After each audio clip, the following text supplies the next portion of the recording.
All right, y'all, we've got the one and only Osa Odighizuwa in the virtual studio with us. He is not in town right now, but he was gracious enough to join us, even though he's in the middle of lunch due to some timing conflicts. But I feel like this is somewhat of a natural environment for you. Ramen spot, anime shirt. You look really comfortable right now. Yeah, I am. I think it's cool that we have the flexibility to do interviews like this. Like, you know what I mean? I feel like the virtual studio is pretty dope because it gives you the ability to do interviews like this. Same. Like, I'm gonna be real. I'm a proponent of the in-person interview. I feel like there are certain dynamics that just work better in person, but everybody's so busy. Like sometimes you just have to be like, all right, hop on StreamYard. We'll do it that way. And that way we can get the answers to all the questions that we have. So I'm just curious from your perspective as a player, if you had to pick a headline or a storyline for right now, like what would be your headline for the Dallas Cowboys or for the defense? Right now, in this moment?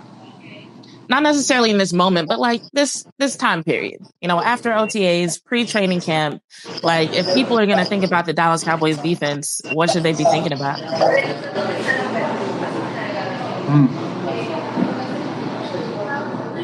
That's a tough one.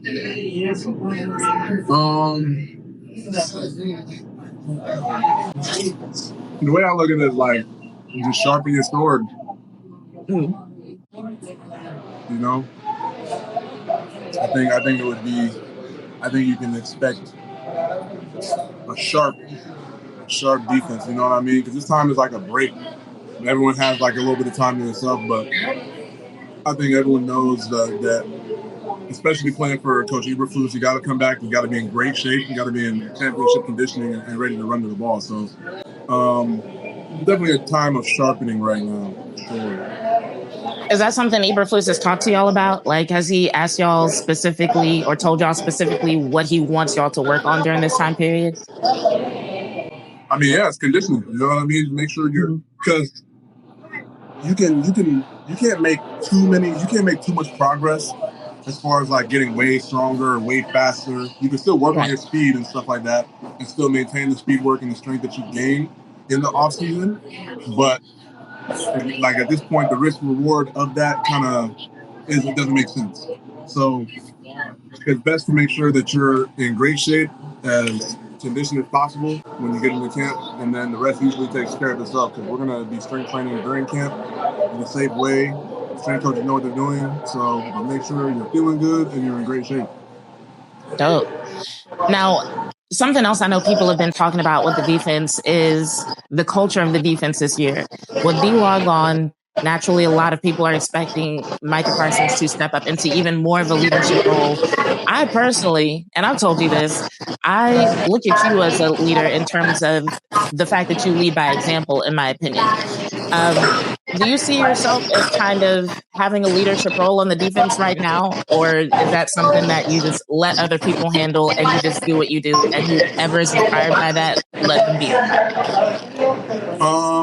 I definitely see myself as having a leadership role. Not going to change my style. I guess being a little bit more vocal.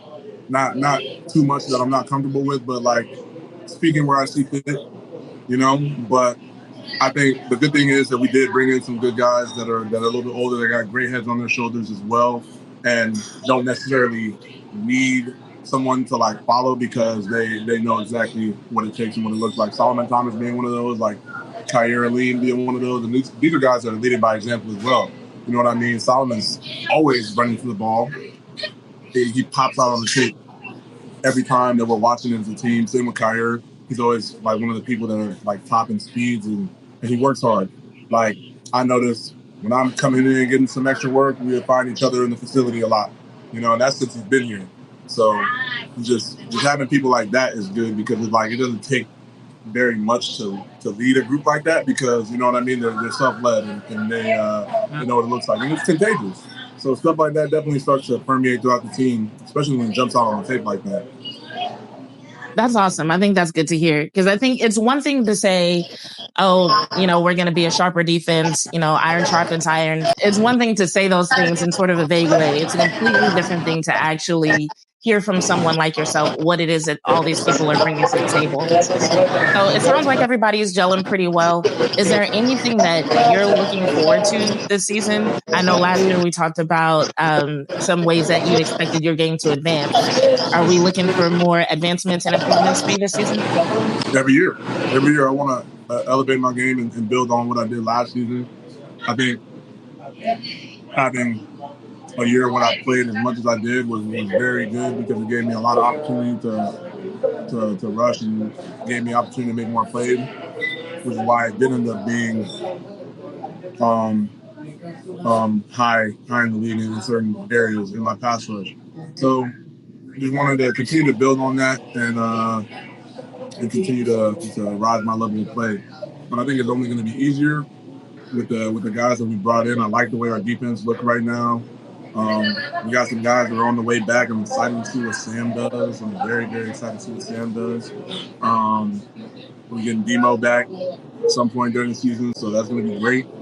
And I'm sorry I didn't answer your question, but just trying to build on the things that I did last year and increase my game.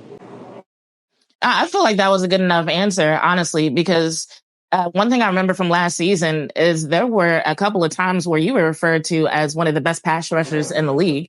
So when it comes to improving on that, I'm pretty sure it's hard to mention something specific that you need to work on.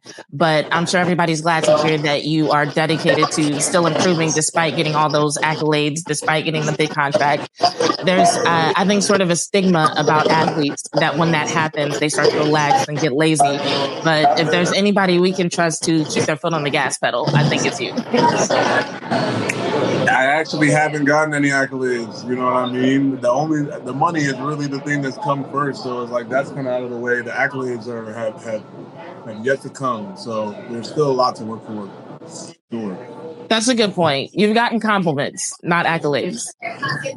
Well, since you brought it up, though, is there any particular accolade, award, recognition that you're hoping to receive? If I get them, you'll know. I don't really want to speak on it too much. Okay, noted. So you always have the best anime recommendation. What are you watching these days? Okay, right now, I don't like to keep up with what's dropping each season. So it's pre-season right now. I'm watching this isekai called The Beginning After the End. It's really good. Low-key better than Jobless Reincarnation in terms of like story and main character. It's about a guy that used to be a tyrant. He was like the king of the world in his last life, and he got betrayed and he died. He was reincarnated. He started learning like compassion and love. He was raised by like a loving family and he like sees what it's like for the first time. Now he's also OP as hell. Don't get that twisted. I think you need that for isekai. You need interesting, but he's also super OP. Of course. And he like takes his training seriously. So that's pretty good. My only knock on it is the animation is like extreme. I wouldn't even say mid. It's like solid, but like the fight scenes are garbage. The fight scenes are so garbage. I'm sorry, but like you get like a lot of single frame fight scenes where like a slash and it kind of like extends the frame, like no type of choreography whatsoever. That's my only knock on it. Like I wish that this show had the same budget as Jobless Reincarnation, and if it did, we would have a masterpiece, I swear. But yeah, it's pretty low budget and it shows. That's my one thing that I'm not really messing with on that. And I'm also watching To Be Hero X, which is pretty good. It's set in a world where there's heroes, but the heroes are formed based on like how much people trust them. So like if they lose trust, they can get weaker. And there's like a ranking of the top 10 heroes or whatever, the main one being Hero X. And it's pretty cool because the episodes are like short stories of like each hero in the top 10 and how they got there. Kind of, so you get like 2 or 3 episodes on a couple heroes that are in the top 10, which is pretty cool. And then it'll kind of mention some of the other ones in there as well. So you get like a full scope of like who's in the top 10. The animation style switches up. Sometimes like by episode, sometimes mid-episode. Like it started off with like a Spider-Man Into the Spider-Verse type style animation, and it kind of switched up and like alternated between that and another style between the episodes, and it kind of constantly changes, which I think is pretty cool. And it's always good. Like there's good choreography in the fight scenes. Like it's not low budget or anything like that. Like it's actually pretty good, and the story is kind of interesting. So I like it. And then I'm watching the new season of Fire Force. Okay. I'm also watching Fire Force, and I'm almost caught up on that. So I might have to check out these other two that you mentioned. That first one must be pretty good to keep you engaged, even though the fight scenes aren't very good. You said what? I said the first one you mentioned, it must be pretty solid in order to keep you engaged, even though the fight scenes aren't good. Yeah, it's pretty good. I think it's pretty interesting. And I could tell that it's building up to something like more interesting. I just hope that by then they have a little bit more budget for the fight scenes. Like right now, I'm like, We'll have to promote this episode. Maybe get them an audience so they'll be like, all right, we'll shell out a few more bucks. That might be what it's going on right now. They're trying to get it out there, and hopefully it get some investment, some support. So I'm pretty sure most of our audience is at least familiar with Fire Force, though. What are your thoughts on it at this point? Seems pretty unserious for one of the most serious points in the storyline. From what I'm getting, I literally posted that in my Instagram story recently. This is kind of like the climax of the whole plot. You know what I mean? Like, and we're getting to and I'm pretty sure this is the end of this is going to be the last season. Yeah, that's what I heard. We're getting to that, huh? That's what I heard. That is the last season. Yeah, so I'm like, we're getting, and it's going to be a long season. So like, we're 11 episodes in. So maybe it's going to flip towards the back half of the season. But it just seems like as it's getting to like that super serious point in time, it doesn't seem to have that vibe. I literally posted in my Instagram story like 2 days ago. I was like, Fire Force is so unserious. I don't want to give away like any spoilers, but like it was a few episodes into season 3, and it was like starting to get real. Like dudes was getting their heads blown off, but then. Like I said, I won't give it away. It just got real silly. It got very season 1 of Fire Force, and I was like, "Wow, y'all just went left." I'm like, I guess that's how the show is. Which is funny. But it was like, come on, guys! Like you're supposed to be saving somebody right now. People's lives are in danger. And it's like technically they are. Just sometimes their methods of doing that are kind of like. Really? Okay. But on that note, before we get out of here, I do want to play a little game with you. So I'm going to give you some main characters from some various anime series, and I want you to tell me who you identify with most. And I'm going to type out who I think it's going to be just to see if I'm right. All right. But we'll start off with the classic pairing. So out of Goku and Vegeta, who do you identify with the most? Goku. Okay. He's goofy. Okay, I can see that. But he works hard and he gets it done when he needs to. Facts. I think sometimes people try to take that credit away from him, but you're right, he does, even though he's goofy. He's the GOAT, and he'll lock in when it's time, for sure. But he's going to have a smile on his face. The argument for Vegeta a lot of times, though, is that he almost had to work harder for his advancements and transformations. Like some people say that Goku's transformations came easier because Vegeta had to put in more work. And also that Vegeta is driven by more pride. Yeah, I would say the pride is probably what gets in the way of Vegeta's advancement, where Goku has more of that like goofy, childlike mentality towards it, so things come a little bit easier to him because I feel like he's not afraid of failure or like afraid of like messing up along the way to get to where he needs to go. So it's like his trial and error is not high stakes.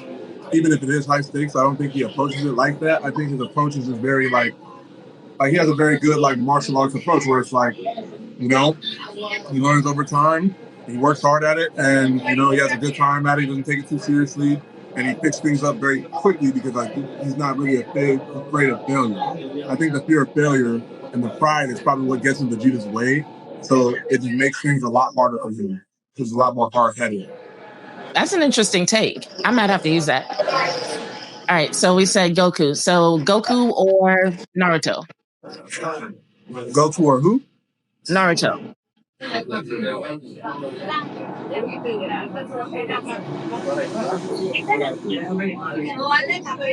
Probably Goku still. Okay. As much as I love Naruto, and I do kind of identify with that as well, but I feel like probably Goku still, just off the goofiness. All right.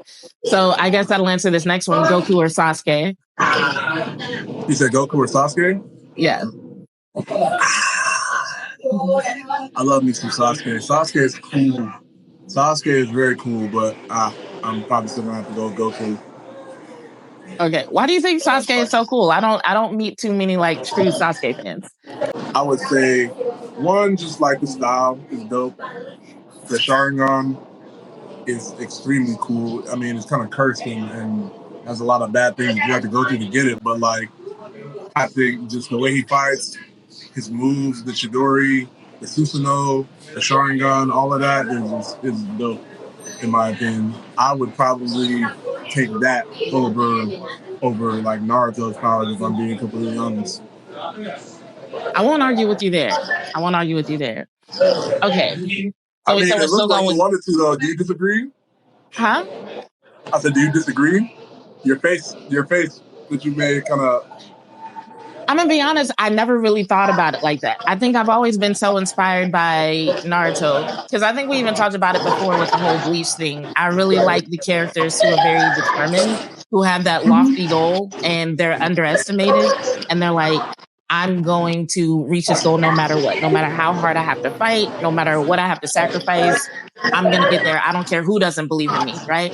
So for that reason, Naruto has always resonated with me. Sasuke was always praised as a young one. Like everybody thought he was so gifted, so talented. And when he kind of went dark, they were surprised.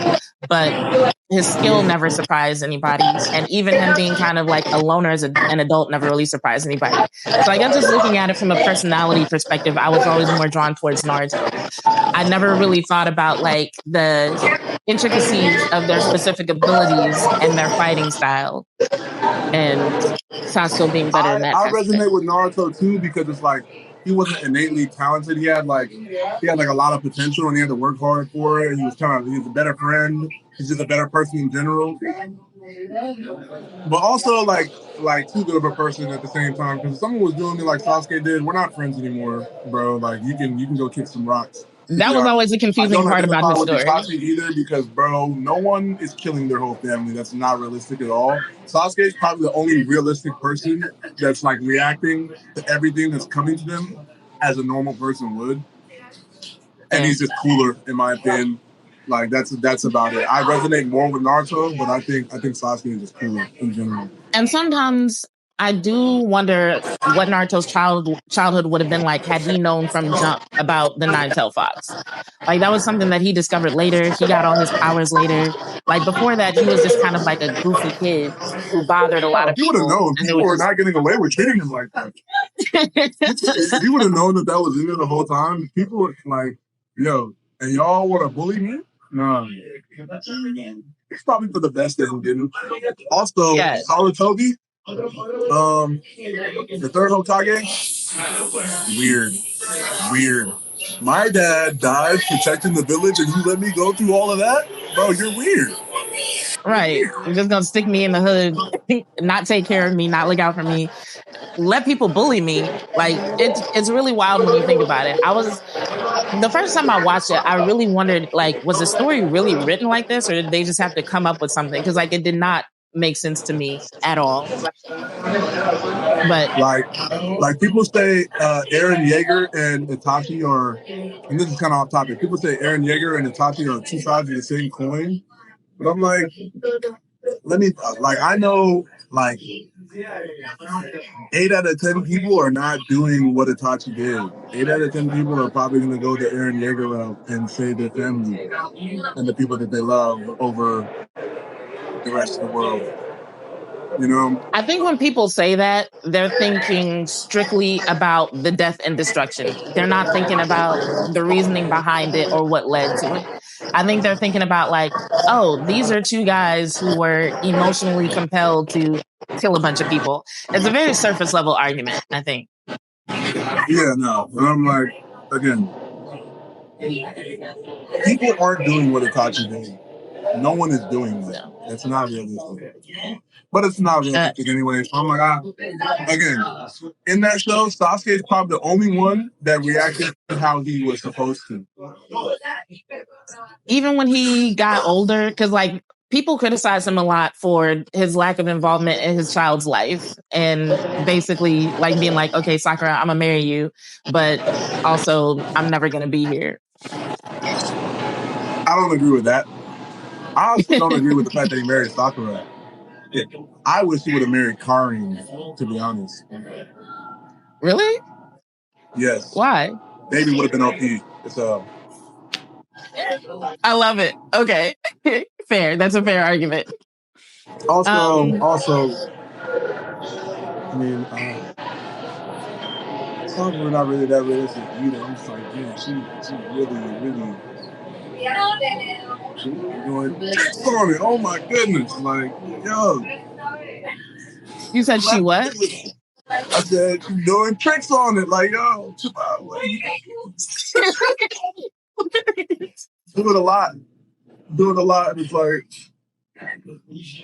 I guess there is women out there like that just are in love with the guy to the fault. So I guess it is realistic. It is. There is. Yeah, I was gonna say that is a thing that happens. Like people will say that it doesn't or it shouldn't, but like I feel like if you think about it, we all know somebody. Yeah, we all know somebody who's been there that we're like, you really gonna wait for him like that? You really just gonna let him act like that? Yeah, I love him. Okay, cool. If you like it, I love it, I guess. Like. Right. Okay, Goku or Eren Yeager, since you brought him up. It's all goofy until it gets down to where I would have to do that. And then I'm going to go Eren Yeager route because, like, the way he grew up, everything that happened in that show, all the things that him and his family and his people went through, I'm going to ride for my people the same way Eren did. Okay, fair enough. So, did you watch Black Clover? What? Black Clover. Yeah. Okay, so Eren Yeager versus Asta.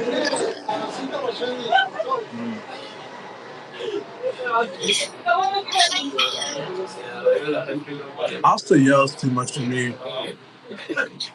Agreed. He yells way too much. Probably gonna go Eren Yeager. Okay. Eren Yeager versus Deku Midoriya from My Hero Academia. Who I identify with more? Yeah. Probably Deku, just because like he's a little quirky, a little nerdy. Yeah. Okay, Deku Eren versus. is a little bit too hard. Eren is a little too hard of a personality for me. I don't identify with him very much at all, to be honest. But I very much respect what he did, and I would do the same thing if I was in the same situation. But I think in terms of my personality, I think I would identify more with Deku. Nah, agreed. Even as a kid, Eren Yeager was always like really kind of intense. He just had a little bit of innocence to him because, you know, he wanted to be a scout for very seemingly pure reasons, you know. But then as stuff started to go down, he changed. But he was always, I don't think he ever had that like quiet, nerdy quality. But I do respect his inquisitive mind, though, at a young age. And that's something that I can identify with because, like, just because I said so, just because this is how we do things, this is the way it is, that has never been a good enough reason for me. I've always wanted to know why things are the way they are. I've always been one that kind of wants some more answers and more insight to things. So he was never okay with just being behind the wall just because this is what it was, just how it is. Like, he never really went with any of that. So that I can definitely identify with the curiosity that drove him to want to be a scout. He's like, there's more. There's way more outside the walls than what you guys are saying. But I want to go see what that is. I want to experience it. But Deku gets the edge because of nerdiness. So what about Deku versus All Might?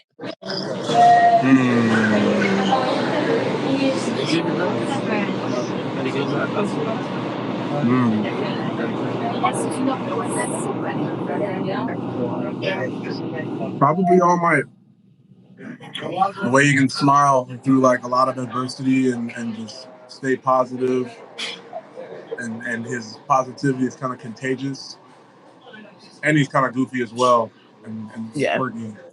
So I would say that is a little bit more in line with myself, because Deku is a little bit too timid and not very confident, and I can be like more reserved sometimes, but I would say I'm a little bit more outgoing than Deku is. I would say so too.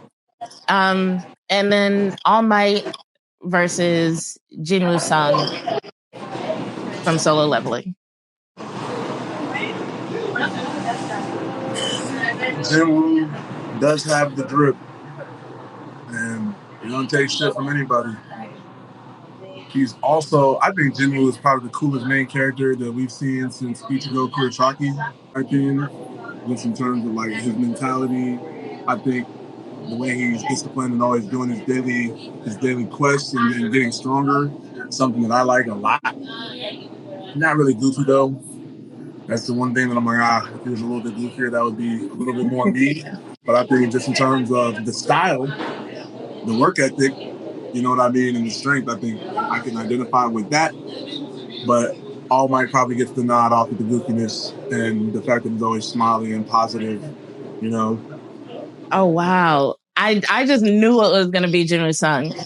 I mean, I want it to be without the lying. You know what I mean? Like, as much as I would want to, like, maybe the aura, I'm like, there's things that I could identify with, but just like me as a person, I just know I'm not very similar to Jinwoo. I don't think so, at least. Like, I said it was because of the work ethic, like you said, you know, him steadily rising, like doing the same thing every day and kind of doing it quietly. Like he didn't seek a lot of attention for how powerful he was getting. He only started getting attention when he was like, okay, I want to do bigger things besides, you know, just raid these C-level dungeons and power up. And so when people started to figure out he was S rank, that's when he got attention. But he wasn't like, look at me, you know, I can level up and most people can't. And then the willingness to fight his way through the demon realm to save his mom, I was like, that's Osa. Mom. He does have this mom too. Okay, you're right. And he is, not that he's not goofy, he does crack jokes, but he's just always in serious situations. So I can see what you're saying. You actually might have changed my mind. Those are good points. And I did mean to throw Ichigo Kurosaki in there. So if you want to comment on him too, you can. But I feel like it's still going to be between Jinwoo and All Might. Both raised, I mean, Ichigo's mom died, so when he was young. Yeah. But I'm saying, and I guess Jinwoo's mom or dad disappeared at a young age, not super young, like I had a single mom all life. Both had single parents though at some point. About Solo Leveling the most is because he was doing all that stuff to provide for his mom and his family, and I'm like, okay, I can definitely respect that, and I'm like, I'll give the shirt off my back and skin off my back for my mom too, so definitely can respect that. And then Ichigo also just wanted to protect his loved ones. I just think the aura that they both have, you know what I mean, just it definitely matches the style that they both have, for sure. I think there was an episode, you know, when Ichigo, like, him and Chad first met, and he called the ambulance, counted them out for the guys that he was about to beat up. Yeah. He was wearing a Bape shirt in that episode. I don't know if anyone noticed. I might have been the only one to notice. He had like a purple Bape shirt on. It said Bape on it, I'm pretty sure. I'm going to have to go back and check for that. So I'm like, Ichigo has always had the drip, and that's something that I respect. And I always liked how Jinwoo changed outfits throughout the show too. I'm like, he dresses for the occasion, which I like. Same with Ichigo as well. I think it's interesting how Jinwoo has impacted pop culture. Now everybody talks about aura farming, which I feel like was not a thing before Solo Leveling. But now, I mean, aura was starting to become a thing, but like, I think the term aura farming and then like Jinwoo just appeared perfectly at the same time, because like no one would embody aura farming more than Jinwoo besides like a character like Piccolo or something like that, or even Ichigo at times, because Ichigo, and that's the thing too. Jinwoo was always nicer to like women and whatnot too, and Ichigo always locks in when there's a girl watching or on the line. One of the other. Like, he always locked in for the women. Well, he always had women around him. Like, you know, when he first got his Soul Reaper powers, Rukia was there. And then Orihime was his homegirl. And then they just Nell was always there chilling. Yeah, they just found Neliel in Waco Mundo. So he just always had women around. I feel like that was almost coincidence. But yeah, kind of same with Jinwoo though. Like, but not as much as Ichigo. Ichigo just has a ton of women around all the time. Facts. And they always end up low-key liking him a little bit. Like, it is kind of more low key with him. With Jinwoo, that like he's had a couple of girls who were like clearly obsessed with him. Yeah. So, I guess that's just part of the whole aura thing. But anyway, thanks for playing along with me. Before we get out of here, I've been having information about your foundation scrolling across the bottom here. But I want you to take the opportunity for a quick second to talk about how your camp went and what's next for your foundation. The camp was awesome. I think we doubled the turnout this year that we had last year. So more kids are starting to like see them doing it and believe that it's actually happening. I know that was something that one of the coaches says, like, they didn't believe it was actually going on, but I'm like, nah, man, that's why we have pictures. That's why we're documenting this thing. Like, and we're coming back next year. So everyone who's like, man, sorry I couldn't make it, we'll be back. Next, they didn't believe it? We're doing a baby shower for some single mothers that are pregnant. That's going to be late August, early September. Back to school, backpack giveaways, and like school supplies and stuff like that. Oh, wow. And then the usual Christmas gifts in Portland and Dallas, and Turkey Drive in Portland and Dallas as well. And then just like little things here and there. I don't even want to speak on it, but my mom is she helps out a lot. Like, there are people that just hit her up, like just needing help in different ways, and my mom will just will go meet the need using the foundation or whatever. Like, she's like a resource, and we're a resource that's going to help in any way that we can. So it's like, if there's like a really strong need with someone that's a single mother, a single father, and they like really need help, like, you know, we do what we can outside of just like events and stuff like that as well. That's awesome. So anyone who is watching this and wants to contribute, wants to donate, wants to be a part of this organization in terms of helping, you can go to the website that's in the ticker at the bottom, odighizuwafoundation.org. You can always make donations there. And if anything is going on where they need larger donations, you can always follow them and find out about the upcoming events and for the community. So once again, Osa, thank you so much. Thank you for still holding your camp, even though it's still growing and you need to get more people involved. I'm so looking forward to what it does next year. Thank you.